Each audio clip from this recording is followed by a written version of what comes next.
Ndị Igbo ekene m unu. Afọ m bụ Obumneke Ejimkonye Okafọ.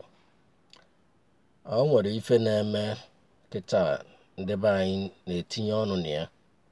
Ọ bụ ife gbasara ọgwụ ike ndị na-etonite na-aṅụ. Ya bụ ọgwụ ka a na-akpọ mkpụrụ mmiri. Anyị na-afụ ife onyonyo a na-esepụtasị na-egosi ebe a na-apịatọlị egbutọrị ụmụaka anyị na-eto eto ndị youth maka gịnị na fasara ọkpọrọ ọgwụ ike. Ajọ ife ka ọ bụ ịbanye n'ọgwụ ike maka na ọ na-egbu mmadụ. Ọ bụkwanụ na onye nafere n'ọnwụ ọ ga-eme gị ọ ga-eme onye afọ ndụ ya agaghị adịzi ka esi chọọ.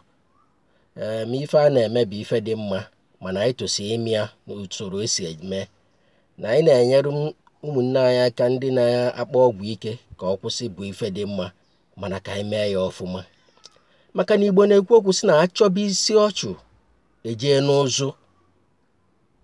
Anyị achọpụtago ebe mmiri si wee ba n'opi ụgbọgụrụ. Ụmụaka a na-egbutọrị apịatọlị ịpịachakwa afa onye aka nọrọ nkịtị ọ ga-ejekwa na-eme ya na nzuzo.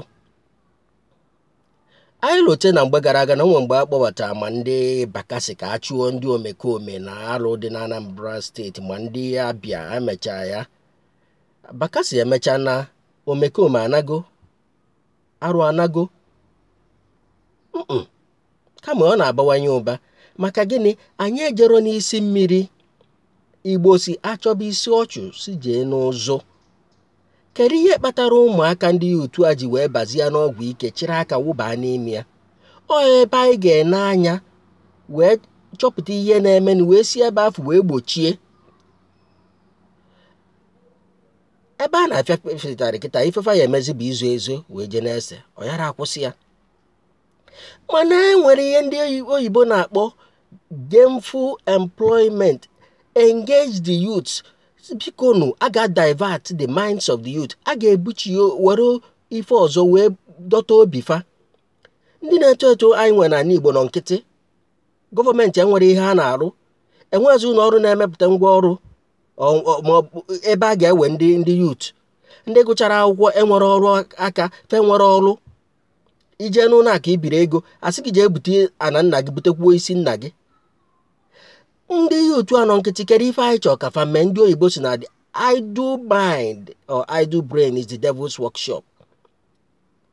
Ịnọ nkịtị bụ isi ife kpatara ndị na-eto eto n'ala Igbo ji wee baa n'ọgwụ ike. Ka anyị gwa onwe anyị eziokwu maka ọ bụ na onye teta ụtụtụ onwe ebe ọ dị na-arụ ọrụ ọnụgide ọrụ bata na mgbede ike ya agwụgị ya ọwụ arụrụ enyi rara ụla echi okunyitekwa. Anyị fụ na ihe a na-emenụ ga-ebenata.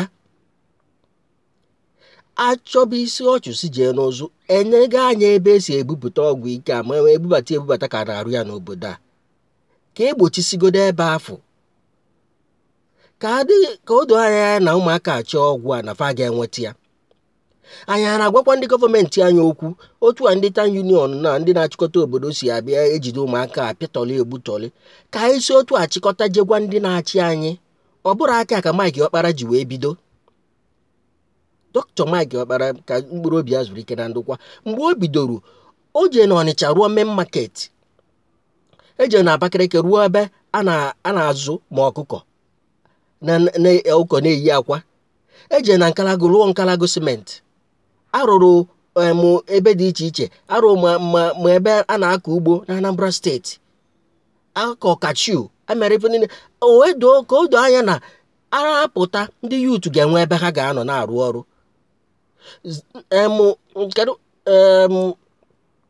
Nwa obodo Jim Nwobodo Ọkanọ Ndụ ya na Dr. Sam Mbakwe mgbe ha nọkwa n'ọchịchị ha tinyekwara aka.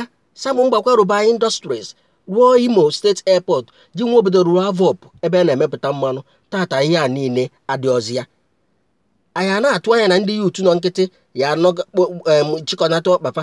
Ọ nọ nkịtị enwere ọrụ bụ ihe na-akwaba ndị youth na-ajọ ife omekome ma ọgwụ ike.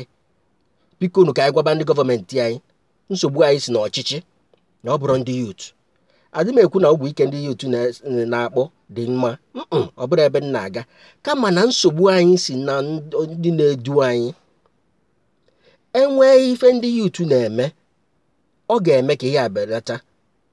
Nsogbu anyị ọzọkwa si na ndị isi ụka maka ihe dịzịfa mkpa nkịta bụ ịrụ ụlọ ụka katidral ya aba mmadụ puku 10,000 capacity, arụọ conference hall ya aba 50,000, ndị nke ọzọ arụọ auditorium ya aba 50,000, atụta ego, atụta tithe, atụta ihe niile, enweta offering. Kedu companies ndị ụka na-arụ?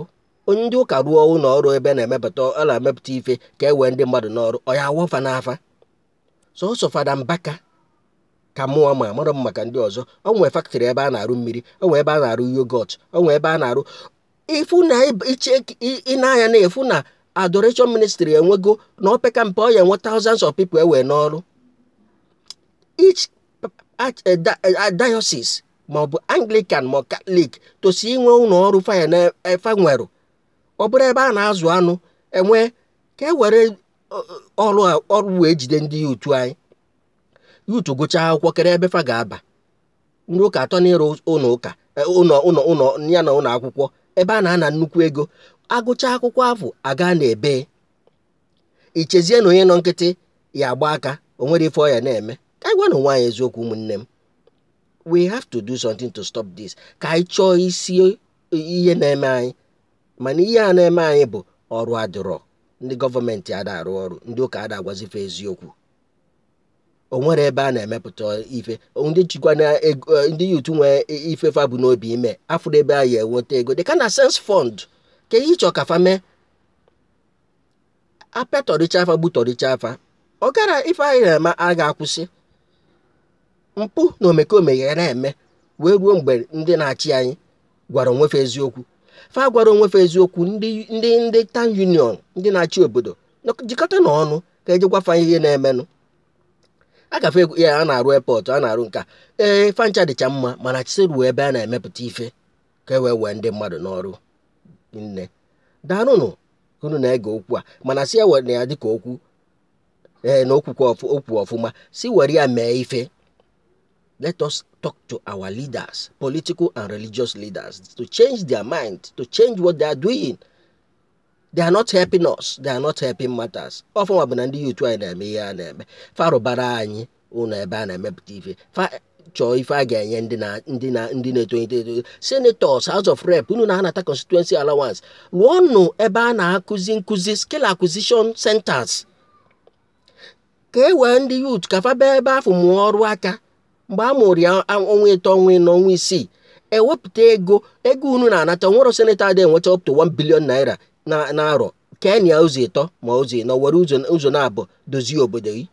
Ifu na ife a ga-akwụsị. Ka anyị gwa onwe anyị eziokwu. We should stop deceiving ourselves. Anyị adịghị onwe anyị eziokwu. Anyị bụ na nsogbu debe anyị dị. Daarụ na nne ụmụ Igbo. A sị na ụzụ amara akpụ ogene na-egbe anya n'ọdụdụ. Ọ bụrụ na ndị na-achị achị amazi ihe ha ga-eme kịta, ha cheta ndị dịka Dr. Mike Okpara, Jim Nwobodo na Maazị Sam Mbakwe na anya n'ife fame. Ha mee otu ndị a si wee mee, a ga-edozite obodo anyị, ọ ga-adịrị anyị mma. Afa m bụkwa Obumneke Jim nke onye Okafọ. Daalụnụ.